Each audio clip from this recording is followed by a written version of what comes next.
오늘 우리가 읽은 말씀 중심에서 빛 대신 여호와를 바라보라 라는 제목으로 우리 7장의 말씀을 상고하겠습니다. 지난 시간까지 우리가 미가서를 통해서 본 내용은 결국은 하나님 앞으로 돌아오라는 끊임없는 회개를 선포했지만 하나님의 백성들이 회개하지 아니합니다. 돌아오지 않습니다. 그래서 이제 하나님의 심판을 선포하지 않을 수가 없었던 것이죠.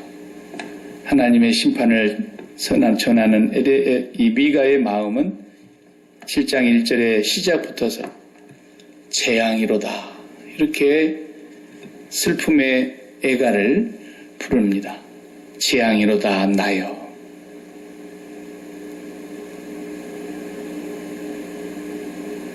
하나님의 이 심판은 결국 멸망이기도 하지만 이 멸망을 이 아픔을 통해서 하나님께로 끝까지 돌아오게 하시려는 하나님의 사랑과 긍휼과 아주 무한한 자비가 언제나 심판 속에 담겨 있다는 것을 우리가 보게 됩니다. 전반부에는 소망을 어느 곳에서도 볼 수가 없는 그런 모습이지만 우리가 읽었던 마지막 절 7절에서는 소망을 어디에다 두느냐? 나를 구원하시는 하나님을 바라보나니 나의 하나님이 나에게 귀를 기울이시리로다. 하나님께 소망을 끝까지 두고 이 미가 선지자는 하나님의 말씀을 선포했던 것입니다. 그래서 오늘 우리가 이 본문을 보면은 너무 참담하지 않습니까?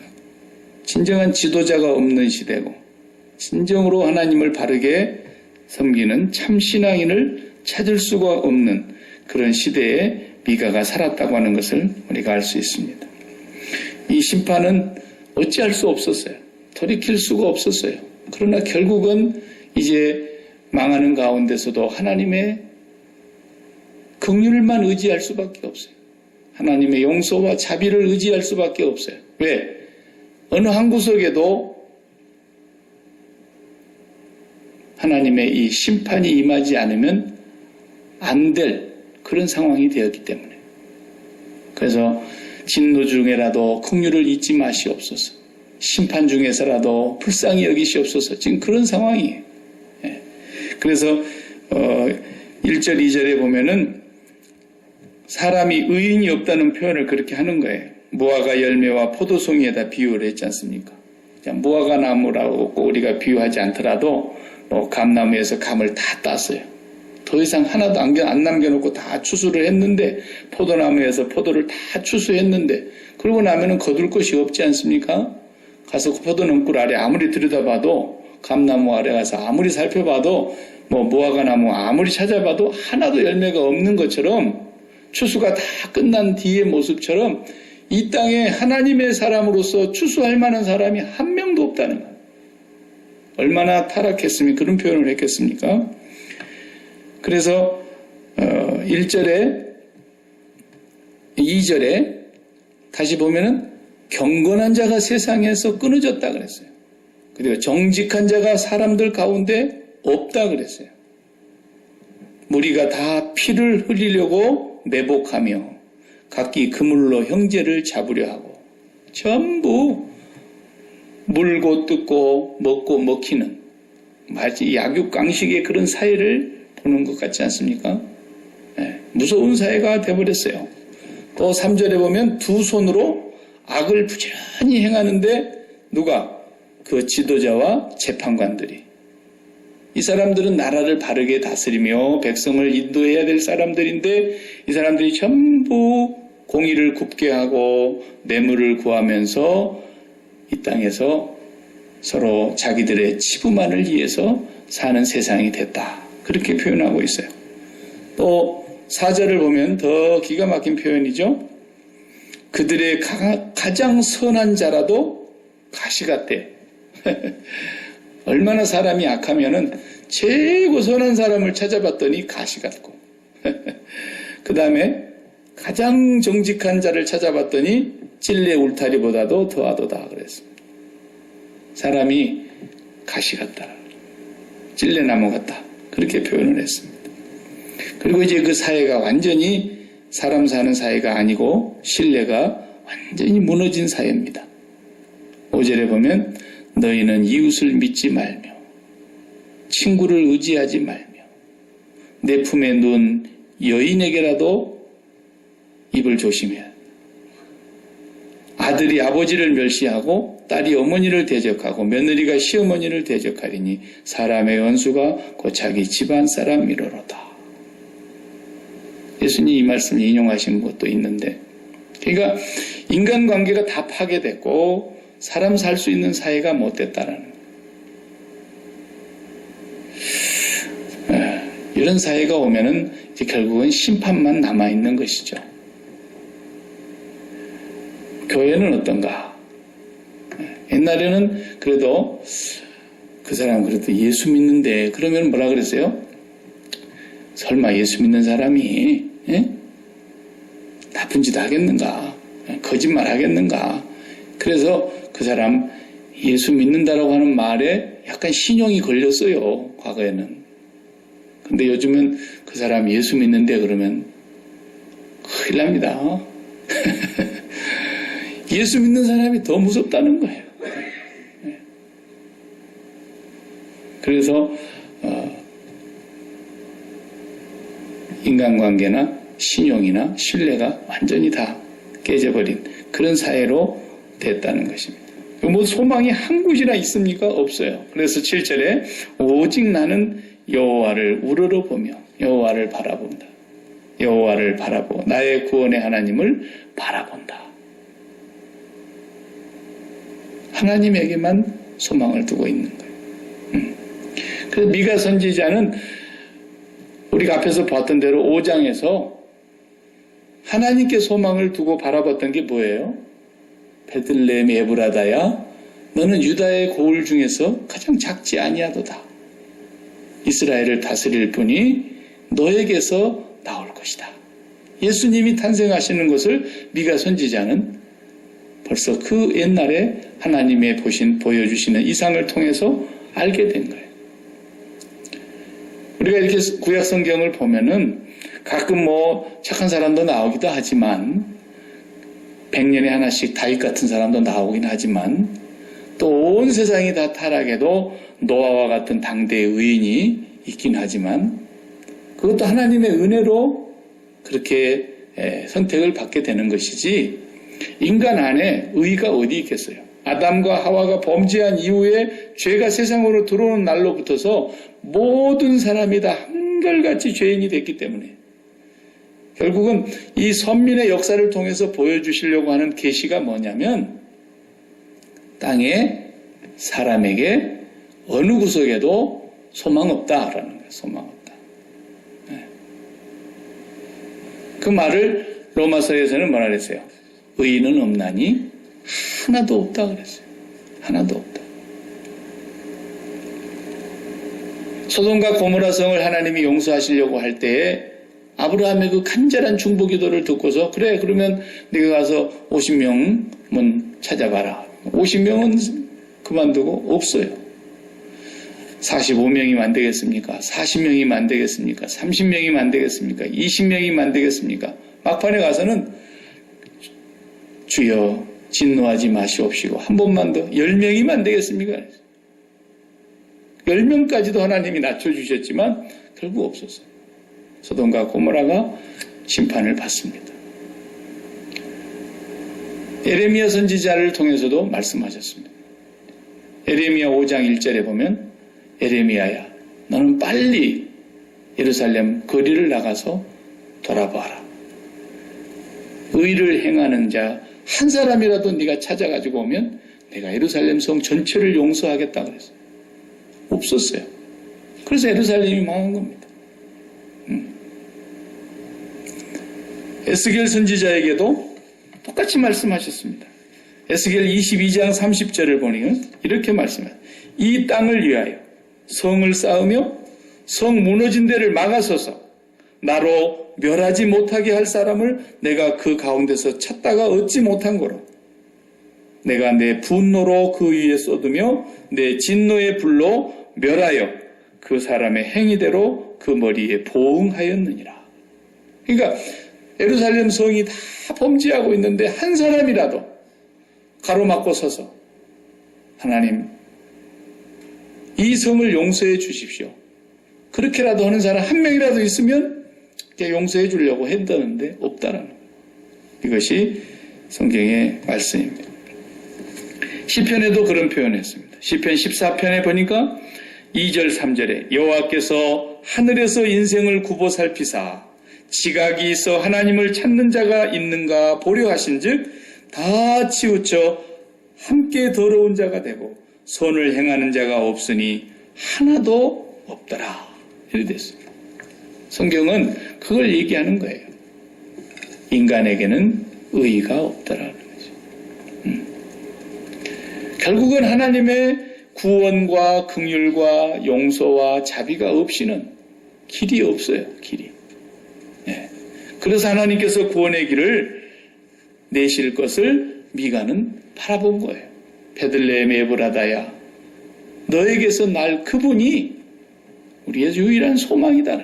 하나님이 우리를 구원해 주시지 않고 하나님이 우리를 용서해 주지 않으면 이 땅에 소망이 없다는 것을 그가 보았던 거예요.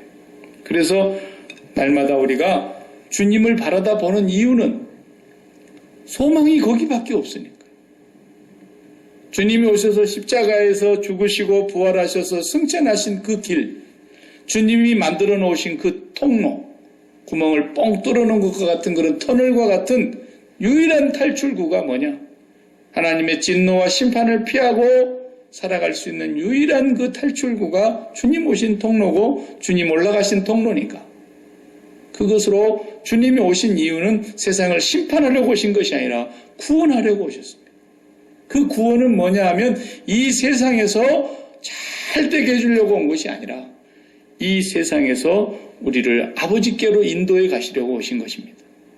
그렇기 때문에 몸은 우리가 이 땅에 살고 있지만 우리의 마음은 먼저 거기 가 있어야 되는 거예요.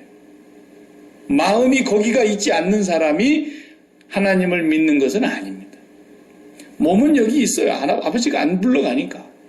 몸은 여기 있어도 마음은 하나님이 우리 안에 자리를 잡고 있어야 한다. 그게 신앙 아닙니까? 신앙. 사람들마다 다 신앙이 있어요. 나는 아무것도 안 믿는다. 내 주먹을 믿는다. 그 주먹을 믿는 게 신앙이지 뭡니까?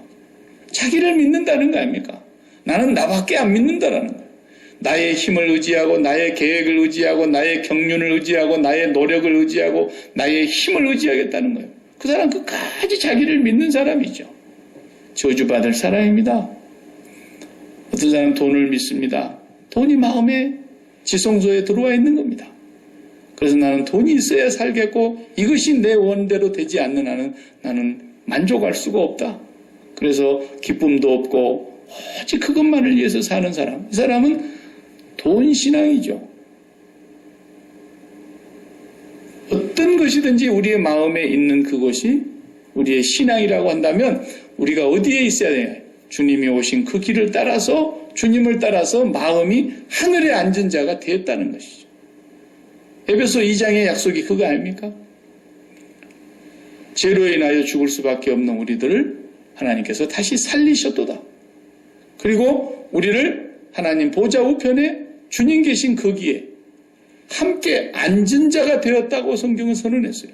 그러면 우리 마음이 지금 거기 가 있다는 걸 그렇게 표현한 거예요. 세상에 살고 있지만 이것이 신앙이라는 거예요. 사람들은 이 세상에서 예수 믿는 사람들이 항상 무조건 잘 돼야 되고 성공해야 되고 경쟁에서 언제나 이겨야 되고 언제나 제일 좋은 것을 가장 많이 가져야 되고 이것이 하나님의 축복인 줄로 생각하는 거예요. 사실은 그런 건 없습니다. 그것은 하나님의 전적인 섭리 아래에 있는 것이고 하나님이 최고로 줄 수 있어요. 하나님이 가장 높여주실 수도 있어요.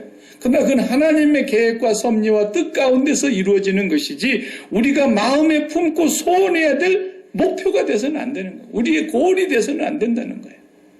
슛, 골인 할 때 그 골이 그런 것이 되면은 그건 하나님 믿는 사람 아니에요. 우리의 골은 하나뿐이에요. 마음이 세상을 떠나서 하나님을 갖는 거예요. 하나님으로 행복한 거예요. 하나님이 우리의 최고의 기업이며 유일한 상급이며 우리의 방패이시며 우리의 목자이시며 우리가 그의 피할 바위가 되시고 피난처가 되신다.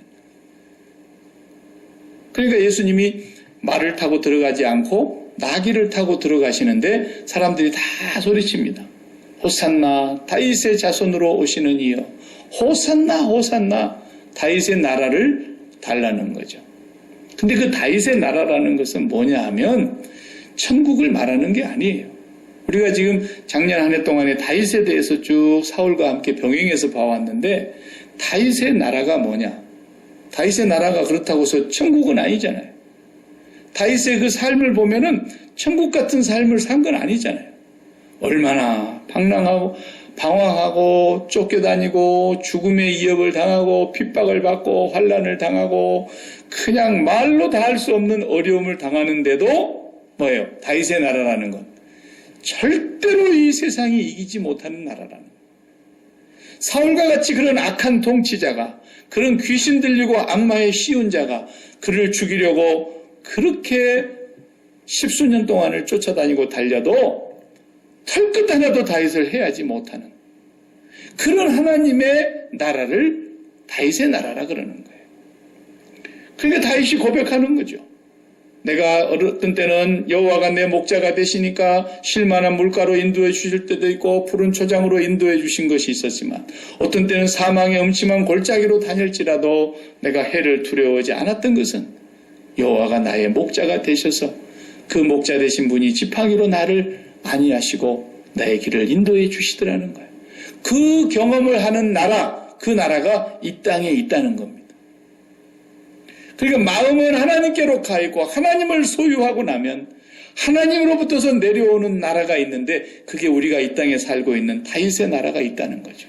그 다윗의 나라는 완전한 천국이 아니라 핍박이 와도 버림받지 않는 나라고 사방으로 우겨싸임을 당해도 쌓이지가 않는 나라고 거꾸로 때림을 당해도 망하지 않는 나라고 온 세상 사람들이 다 달려들어서 죽여야 되겠다 그래도 하나님이 붙들면 머리털 하나도 상치 않는 그런 나라가 다윗의 나라라는 거예요.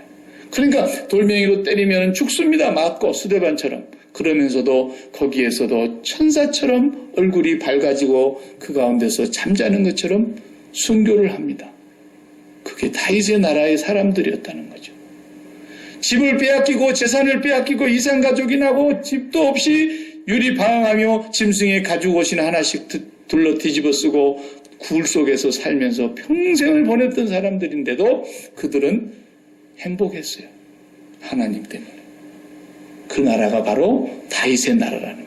이 사람들을 잡으면 목을 자르기도 하고 톱으로 켜기도 하고 가죽을 벗기기도 하고 십자가의 못을 박아서 예수님처럼 죽이기도 하는데도 그 사람들을 아무도 꺾을 수가 없는 세상이 감당할 수가 없는 그런 사람들이었다는 거예요. 바로 그 나라를 다윗의 나라라 그러는 거예요. 하나님을 가지고 났더니 내가 가진 모든 소유조차도 내 것이 아니고 그래서 유무상통 있는 자와 없는 자들이 함께 나누면서 사는 그런 삶을 살아가는 다윗의 나라. 이 땅에 그런 나라를 살게 되더라는 겁니다.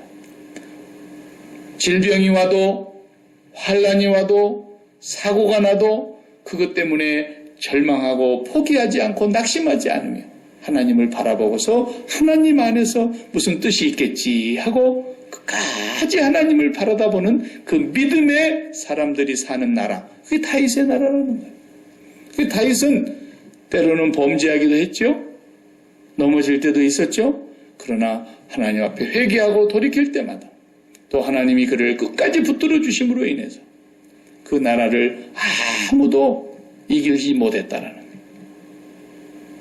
우리는 그런 나라를 사는 사람들이지 아무 무탈하고 아무 사고도 없고 아무런 질병도 없고 아무런 실패도 없고 아무런 이런 나라를 사는 게 아니에요. 이 땅에서. 이 땅에서는 우리가 무슨 일을 당할는지 몰라요. 우리의 믿음의 선배들도 수도 없이 많은 고난을 당했어요. 그러나 그들은 멀리서 믿음으로 예수 그리스도를 바라다 보면서 그 하나님이 예비한 성을 바라다 보면서 살았다는 거예요. 그걸 말하는 거예요. 성경의 다윗의 나라라는 것은. 그리고 우리가 이제 마침내 몸이 떠나면 영원한 아버지의 나라가 있지요. 그러나 이 땅에 사는 동안에는 주님이 우리를 구원하리러 오신 것은 바로 그것 때문이에요.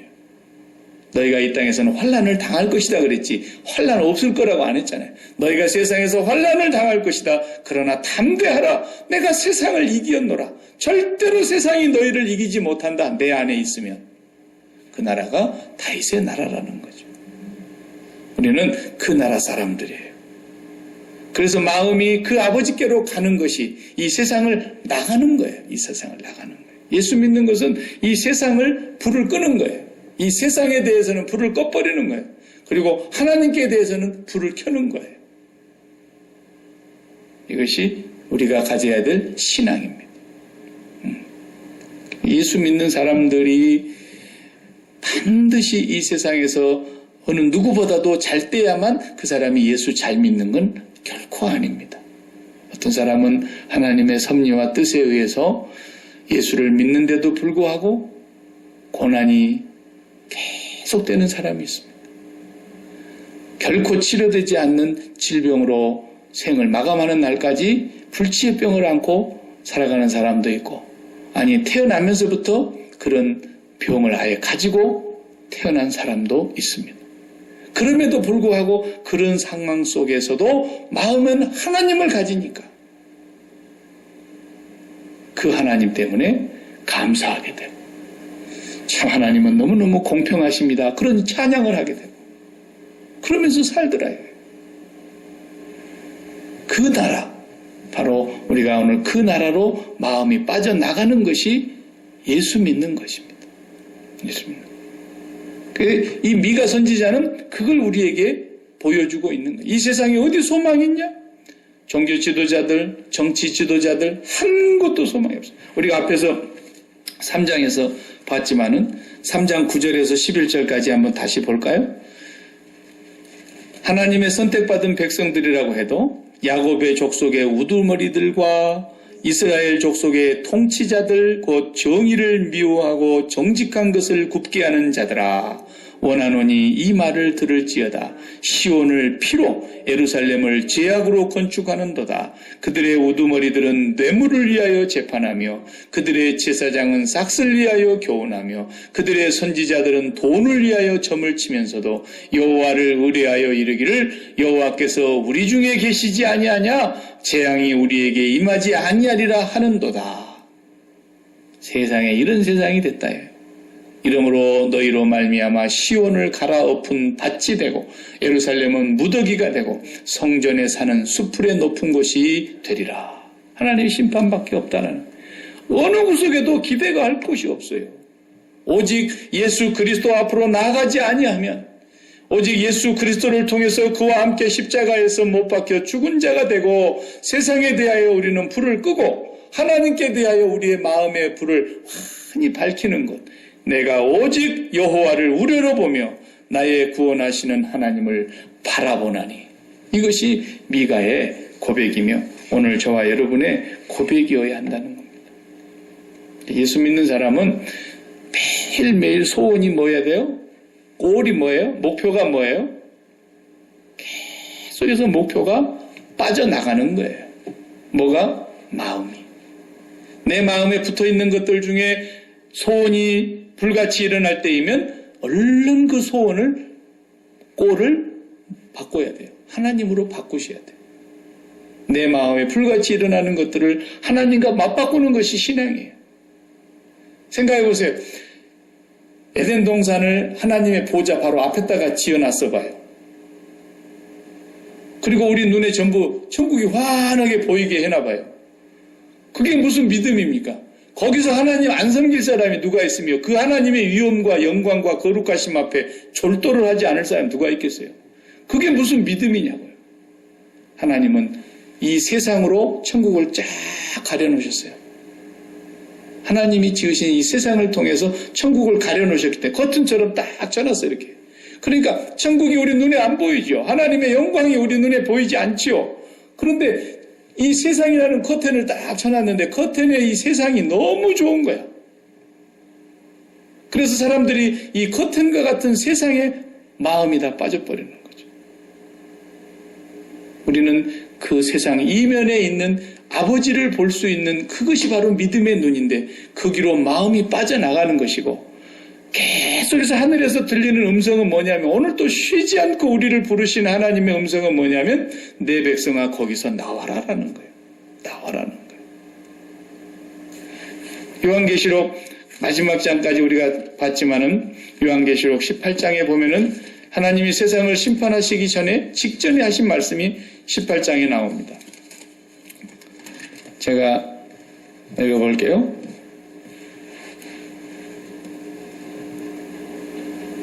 18장 4절에 보면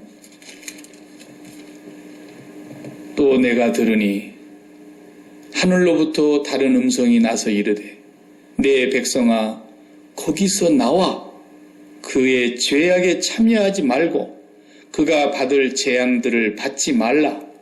그의 죄는 하늘에 사무쳤으며 하나님은 그의 불의한 일을 기억하신지라. 내 백성아 거기서 나오라는 거예요. 오늘까지도 하나님이 계속 부르시는 음성은 뭐냐면 우리 그리스도인들에게 거기에서 나오라는 겁니다. 나오라는 거예요. 마음이 나오라는 거예요. 그러니까 우리를 보고 자살하란 말 아니죠? 네. 자살은 뭡니까? 자살이라는 것은 세상을 그토록 사랑했던 사람이 하나님이 천국을 보이지 않게 가려놓았던 이 세상을 너무너무 사랑하다 보니까 그 세상에게 배신을 당했단 말이에요. 그 세상이 나에게서 멀리 도망갔다 해요. 내가 그렇게 마음에 소원했던 이 세상, 내가 그렇게 간절히 사모했던 이 세상의 그 좋은 것, 그것을 내가 가지지 못했고 가졌는데도 다 잃어버렸고 아무리 붙들려고 해도 나의 손에서 빠져나가는 세상이 나를 배신할 때 결국 뭐예요? 자기 생명이 끊어진 것과 같은 걸 느끼니까 더 이상 삶의 의미를 못 찾고 선택하는 것이 자살이거든요. 자살이라는 것은 지독하게 세상을 사랑하는 사람이 하는 거예요. 너무너무 내가 사랑하는 것이 있었는데 그것에서 내 마음에서 그것에서 배신을 당했거나 누가 다른 물리적인 힘에 의해서 내 생명과도 같이 여겼던 세상을 빼앗아갈 때 내가 더 이상 살아야 될 이유가 없구나. 이렇게 될 때 자살을 선택하는 거예요. 타살은 뭐예요? 타살은 내가 힘이 없는데 힘 있는 사람한테 그냥 맞아 죽는 거예요. 짓밟히는 거예요. 빼앗김을 당하는 거예요. 공의가 굽어지고 정의가 땅에서 사라진 사회에서 일어나는 폭력이에요. 그러면은 기독교는 자살도 안 되고 타살도 안 되고 뭐예요? 자기 부인, 자기 죽음이라는 거예요. 아무든지 나를 따라오려거든 자살하지도 말고 타살도 하지 말고 자기를 부인하고 나를 따라오라. 그 자기 부인이 뭐예요? 자기 십자가예요. 죽음을 말하는 거예요. 그 죽음은 무슨 죽음이에요? 예수 그리스도의 죽음과 나의 죽음을 포개는 거예요. 그의 죽음이 나의 죽음이라는 거예요. 매일매일 세상에 대하여 사도 바울의 고백처럼 날마다 죽노라 했던 거예요. 그리고 우리는 그 고백을 하면서 우리의 목표를, 우리의 마음의 꼴을 하나님을 갖는 것을 사모할 때마다 성령님이 우리에게 임하셔요. 그러니까 생떼쥐벨이라고 하는 유명한 소설이 있죠. 네. 그 소설에 나오는 유명한 구절이 있어요. 중요한 것은 눈을 감아야 보인다 그랬어요. 내 마음에 정말로 사랑하는 것은 눈을 감아야 보인대요. 그런데 내가 정말 좋아하는 것은 눈을 크게 떠야 보이고 내가 진심으로 사랑하는 것은 눈을 감아야 선명하게 보인다 그랬어요. 참 멋있는 말이에요. 우리가 하나님을 정말 사랑하려면 세상에 대해서 눈을 감아야 돼요. 그렇지 않으면 절대로 안 보여요.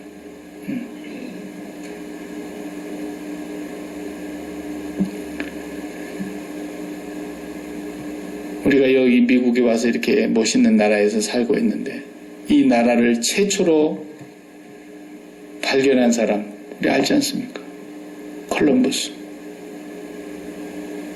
15세기 말에 예수님이 오시고 1492년 동안 사람들은 이 세상이 평평하고 자기들이 살고 있는 그 지중해 유럽과 유럽 밑에 아프리카와 그 일부가 세상 전부인 줄 알았어요.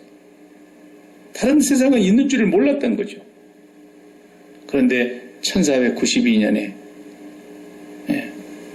스페인의 여왕이 콜럼버스에게 배를 3척을 내주면서 선원을 88명을 태워가지고 배 3척으로 나눠서 타고 그 지브랄타 해협을 빠져나간 거 아닙니까?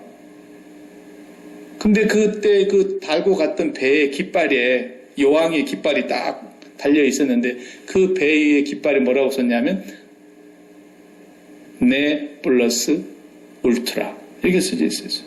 네 플러스 울트라. 스페인어로. 영어로는 no more ahead. 더 이상 앞에 길이 없다라는 거예요. no more ahead. 그 말은 앞에 길이 없다는 뜻도 되지만 여왕이 다스리는 그 나라는 세계 모두를 다 정복했기 때문에 더 이상 정복할 땅이 없다라는 뜻이에요. 모두가 다 여왕의 땅이라. 그런데 그 지브랄타 해협, 거기를 빠져서 대서양으로 바다로 향해서 나가면 수많은 사람들이 이 배가 한참 가다 보면은 엄청난 낭떠러지와 같은 곳에 폭포가 있어가지고 바닷물이 쏟아지는 곳으로 배가 떨어져서 죽을 거라고 생각했잖아요. 그러나 거기를 배를 타고 계속 가는데 저 수평선에 가물가물 해주다가 안 보일 거 아닙니까? 지구가 둥그러우니까. 어느 순간에 안 보이니까 옳거니 다 떨어졌구나. 폭포에 다 떨어져서 죽었겠다. 그런데 그 오랜 세월을 돌고 돌아서 가다 보니까 우리가 살고 있는 이 미국 아메리카 대륙이 있었던 거예요. 그래가지고 나중에 그 여왕의 깃발에 4자를 뽑았잖아요. 네 플러스 울트라를 앞에 4자를 영어로 하면 노를 뽑아버리고 뭐해 더 있다라는 게 앞으로 다른 세상이 있다는 거예요. 더 정복해 가야 될 세상이 있다. 그래가지고 스페인이 이 남미를 다 정복한 거 아닙니까? 그러니까 우리 예수 믿는 사람의 삶은 매일매일 그걸 생각해야 되는 거예요. more ahead. 앞에 길이 있다는 거예요. 우리가 빠져나가야 될 나라가 있다는 거예요. 매일 그걸 생각하면서 사는 것이 예수 믿는 사람입니다. 내 마음속에 세상으로 인해서 마음이 상하거들라. 그 세상에 마음 상한 것이 무엇 때문이겠어요? 내가 그에 너무나 마음을 많이 붙였다라는 거예요. 그러면 그 마음을 하나님과 빨리 바꾸는 거예요. 그것 때문에 기도하는 겁니다. 기도하는 이유는 하나님과 바꾸려고. 내 마음에 좋아했던 것들, 내 마음에 소원으로 품었던 것들, 이 모든 것들을 다 이것이 전부인 줄 알았다가 이것 아니면 내가 못 살 것처럼 그렇게 했다가 이것으로 인해서 내 마음이 상할 때마다 내 마음의 소원을 바꾸는 거예요. 뭐해? 우리가 빠져나가야 될 길이 있다.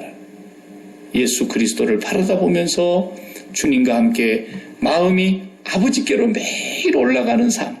이것이 바로 미가가 바라보았던 나는 오직 여호와를 우러러보며 나의 구원의 하나님을 바라보겠다. 이 땅에 아무런 소망이 없다.